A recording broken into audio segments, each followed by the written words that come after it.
நாம் இன்றைக்கி இந்த வீடியோவில் பார்க்க போகிறது 7 விதமான பொரியல் ரெசிபி. ஒவ்வொரு வீடியோவுமே ஒவ்வொரு நிமிஷத்துக்கு தான் இருக்குங்க. முதல் ரெசிபி பாவக்காய் பொரியல் இன்றைக்கி எப்படி செய்கிறதுன்னு சொல்லி பார்க்கலாம். பொரியல் ரெசிப்பியில் இன்றைக்கி பாவக்காய் பொரியல் எப்படி செய்கிறதுன்னு சொல்லி பார்க்கலாங்க. இந்த மாதிரி செஞ்சு பாருங்கள், கசப்பு தெரியாது. பாவக்காய் பொரியலுக்கு ஒரு கடாயில் 3 டேபிள் ஸ்பூன் அளவுக்கு எண்ணெய் ஊற்றிக்கோங்க. எண்ணெய் சூடானதுக்கப்புறம் இதில் 1/2 டீஸ்பூன் கடுகு, 1 டீஸ்பூன் உளுத்தம்பருப்பு சேர்த்துக்கோங்க. லைட்டாக பொரிஞ்ச உடனே கட் பண்ண பாவக்காவை சேர்த்துருங்க. பாவக்காய் கொஞ்சம் பொடியாகவே கட் பண்ணிக்கோங்க. சேர்த்து நல்லா மிக்ஸ் பண்ணிவிடுங்க. ஸ்டவ் மட்டும் மீடியம் ஃப்ளேமில் இருக்கட்டும். அடிக்கடி மிக்ஸ் பண்ணிகிட்டே இருங்க. இப்போ மீடியம் சைஸ் வெங்காயம் ஒன்று, ஒரு சின்ன தக்காளிங்க, இது ரெண்டுத்தையுமே கட் பண்ணி சேர்த்துக்கோங்க. அடிக்கடி வதக்கிக்கிட்டே இருக்கணும். இதில் 1/4 டீஸ்பூன் மஞ்சள் தூளும் இந்த பாவக்காய் பொரியலுக்கு தேவையான உப்பு சேர்த்து நல்லா மிக்ஸ் பண்ணிவிடுங்க. நல்லா வதங்கி இருக்குங்க. இதில் இப்போது காரத்துக்கு ஏற்ற மாதிரி மிளகாத்தூள் சேர்த்துக்கோங்க. நான் வீட்டில் அரைச்ச குழம்பு மிளகாத்தூள் தான் சேர்த்துருக்கேன். மிளகாத்தூள் சேர்த்து நல்லா மிக்ஸ் பண்ணிவிட்டு கடைசியாக பூண்டு இடித்து சேர்த்துக்கோங்க. சேர்த்துட்டு நல்லா நீங்கள் மிக்ஸ் பண்ணி ஸ்டவ் ஆஃப் பண்ணால் டேஸ்டான பாவக்காய் பொரியல் ரெடிங்க. செகண்ட் ரெசிபி இன்றைக்கி கத்திரிக்காய் காராமணி பொரியல் எப்படி செய்கிறதுன்னு சொல்லி பார்க்கலாங்க. எங்கள் ஸ்டைலில் ரொம்ப சிம்பிளாக இருக்குங்க, டேஸ்ட்டும் நல்லாயிருக்கும். காராமணி ஒரு 6 மணி நேரத்துக்கு முன்னாடி ஊற வச்சு நல்லா வாஷ் பண்ணிவிட்டு தண்ணி சேர்த்துட்டு உப்பு கொஞ்சமாக சேர்த்து ஒரு 2 விசில் வச்சு மட்டும் ஆஃப் பண்ணிக்கோங்க. கடாயில் ஒரு 2 டேபிள் ஸ்பூன் அளவுக்கு எண்ணெய் ஊற்றிக்கோங்க. கட் பண்ண கத்திரிக்காவை சேர்த்துட்டு மீடியம் ஃப்ளேமில் வச்சே நல்லா கலர் சேஞ்ச் ஆகிற அளவுக்கு வறுத்துக்கோங்க. இந்த அளவுக்கு கலர் சேஞ்ச் ஆகணுங்க. இப்போ குழம்பு மசாலா தூள் சேர்த்துட்டு கொஞ்சமாக மஞ்சள் தூள் சேர்த்துக்கோங்க. நான் சேர்க்க மறந்துட்டேன். லைட்டாக மிக்ஸ் பண்ணிவிட்டு நம்ம வேக வச்ச காராமணி தண்ணியோடு சேர்த்துருங்க. சேர்த்துட்டு ஸ்டவ் ஃப்ளேம் மட்டும் கம்மி பண்ணி வச்சுருங்க. இது ஃபுல்லாக தண்ணி குறையணும். உப்பு மட்டும் செக் பண்ணிக்கோங்க. நல்லா தண்ணி குறைஞ்சிருக்கு பாருங்கள். இந்த மாதிரி லைட்டாக எண்ணெய் பிரிஞ்சு வரணும். இந்த ஸ்டேஜில் ஸ்டவ் ஆஃப் பண்ணிவிடுங்க. கத்திரிக்காய் காராமணி பொரியல் ரெடிங்க. செய்கிறது பார்த்தீங்கன்னா ரொம்ப சிம்பிள். தேர்ட் ரெசிபி இன்றைக்கி பனங்கிழங்கை வச்சு எப்படி பொரியல் செய்கிறதுன்னு சொல்லி பார்க்கலாங்க. இந்த பனங்கிழங்கு யூஸ்வலாக சின்ன பசங்க சாப்பிட மாட்டாங்க. அவங்களுக்காக தாங்க இந்த ரெசிபி. பனங்கிழங்கு நல்லா வாஷ் பண்ணிவிட்டு மேல் தோல் எடுத்துகிட்டு குக்கரில் சேர்த்து ஒரு 1/2 லிட்டர் தண்ணி ஊற்றி உப்பு சேர்த்து நல்லா வேக வச்சுருங்க. ஒரு 7-8 விசில் வச்சா தான் வேகும். இதை சூடு ஆறுனதுக்கப்புறம் சின்ன சின்ன பீஸாக உடச்சிடுங்க. உள்ளே நார் வருங்க, அந்த நார் ஃபுல்லாக எடுத்துடுங்க. இந்த மாதிரி நார் வரும். இப்போ மிக்ஸி ஜாரில் சேர்த்துங்க. கொரகொரப்பாக அரைச்சிக்கோங்க. ரொம்ப சாஃப்டாக அரைச்சா நல்லா இருக்காது. லைட்டாக பிளெண்ட் பண்ணால் போதும். கடாயில் 2 டேபிள் ஸ்பூன் அளவுக்கு எண்ணெய் ஊற்றிக்கோங்க. இதில் கடுகு, உளுத்தம்பருப்பு, கடலைப்பருப்பு, காஞ்சி மிளகா, கொஞ்சமாக கருவேப்பிலை சேர்த்து லைட்டாக வதக்கிக்கோங்க. இதுலேயே பொடியாக கட் பண்ண பச்சை மிளகா சேர்த்துட்டு நல்லா மிக்ஸ் பண்ணிவிட்டு இதிலே பொடியாக கட் பண்ண வெங்காயம் சேர்த்து நல்லா வதக்கிடுங்க. வெங்காயம் நல்லா வதங்கின உடனே நம்ம அரைச்சி வச்ச பனங்கிழங்கை சேர்த்துருங்க.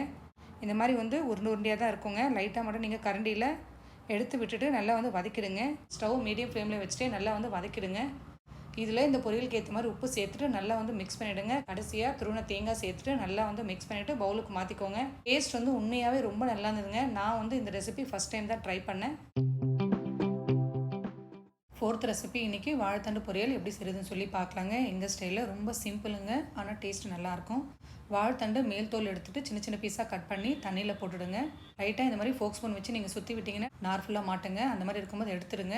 இன்னொரு பவுலுக்கு மாற்றிட்டு 1/4 டீஸ்பூன் மஞ்சள் தூளும் 1/2 லிட்டர் தண்ணி ஊற்றி கொஞ்சமாக உப்பு சேர்த்து நல்லா வேக வச்சுக்கோங்க. நல்லா வேகும்போது சின்ன சைஸ் புளி மட்டும் சேர்த்துக்கோங்க. இது வேகிறதுக்கு ஒரு 5-6 நிமிஷம் ஆகும்.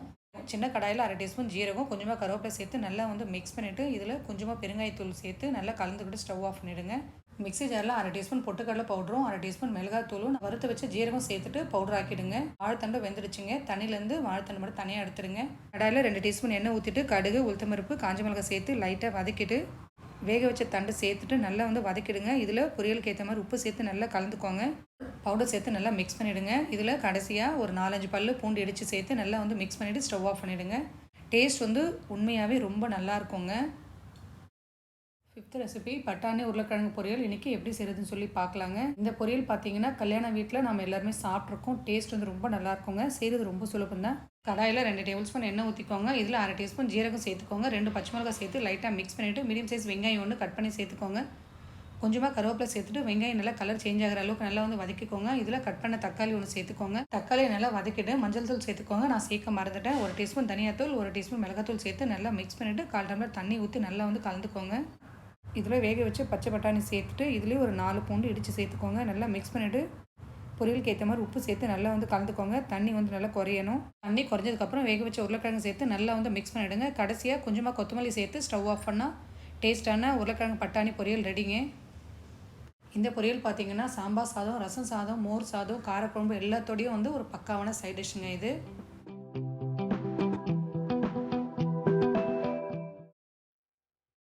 6th ரெசிபி முருங்கைக்கீரை பொரியல் ரொம்ப சிம்பிளாக டேஸ்ட்டாக வந்து எப்படி செய்யுதுன்னு சொல்லி பார்க்கலாங்க எங்கள் வீட்டு ஸ்டைலில்.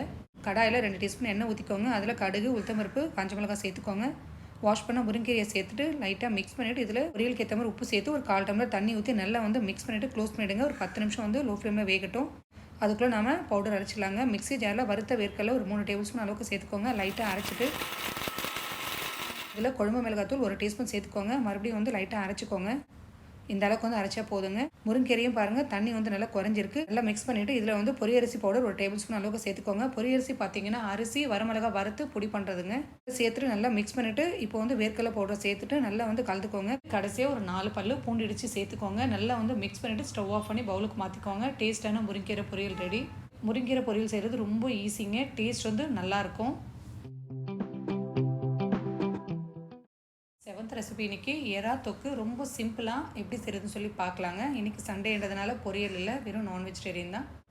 எறா வாங்கினீங்கன்னா இந்த மாதிரி ஒரு வாட்டி ட்ரை பண்ணி பாருங்கள். டேஸ்ட்டு ரொம்ப நல்லாயிருக்கும். எறாவை நல்லா வந்து வாஷ் பண்ணிவிடுங்க. கடாயில் 1 டீஸ்பூன் அளவுக்கு எண்ணெய் ஊற்றி எறாவை சேர்த்துட்டு லைட்டாக மிக்ஸ் பண்ண இந்த மாதிரி தண்ணி பிரிஞ்சு வருங்க. எறாவை தனியாக எடுத்துகிட்டு இன்னொரு கடாயில் 3 டேபிள் ஸ்பூன் அளவுக்கு எண்ணெய் ஊற்றிக்கோங்க. இதுலேயே பொடியாக கட் பண்ண வெங்காயம் சேர்த்து கொஞ்சமாக கருவேப்பிலை சேர்த்து நல்லா வந்து வதக்கிடுங்க. இதுலேயே 4 தக்காளி பொடியாக கட் பண்ணி சேர்த்துக்கோங்க. கொஞ்சமாக உப்பு சேர்த்து நல்லா வந்து வதக்கிடுங்க. இதில் 1 டேபிள் ஸ்பூன் இஞ்சி பூண்டு பேஸ்ட்டு சேர்த்து பச்சை வாசனை போகிற அளவுக்கு வந்து நல்லா வந்து வதக்கிடுங்க. 2 உருளைக்கிழங்கு நான் வேக வச்சுருக்கேங்க. அதை வந்து சின்ன பீஸாக கட் பண்ணி சேர்த்துக்கோங்க. இதுலேயே எறாவை சேர்த்துட்டு நல்லா வந்து மிக்ஸ் பண்ணிவிட்டு 1/4 டீஸ்பூன் மஞ்சள் தூளும் கிரேவிக்கு ஏற்ற மாதிரி குழம்பு மசாலா தூள் சேர்த்துக்கோங்க. நல்லா மிக்ஸ் பண்ணிவிட்டு இதில் 1/2 லிட்டர் தண்ணி ஊற்றி நல்லா வந்து கலந்துக்கோங்க. இதில் இந்த கிரேவிக்கு ஏற்ற மாதிரி உப்பு சேர்த்து நல்லா வந்து மிக்ஸ் பண்ணிவிடுங்க. இந்த தண்ணி வந்து ஃபுல்லாக குறையணுங்க. இந்த அளவுக்கு இருக்கணும். கடைசியாக கொத்தமல்லி சேர்த்துட்டு நீங்கள் ஸ்டவ் ஆஃப் பண்ணால் டேஸ்ட்டான ரொம்ப சிம்பிளான எறா கிரேவி ரெடி.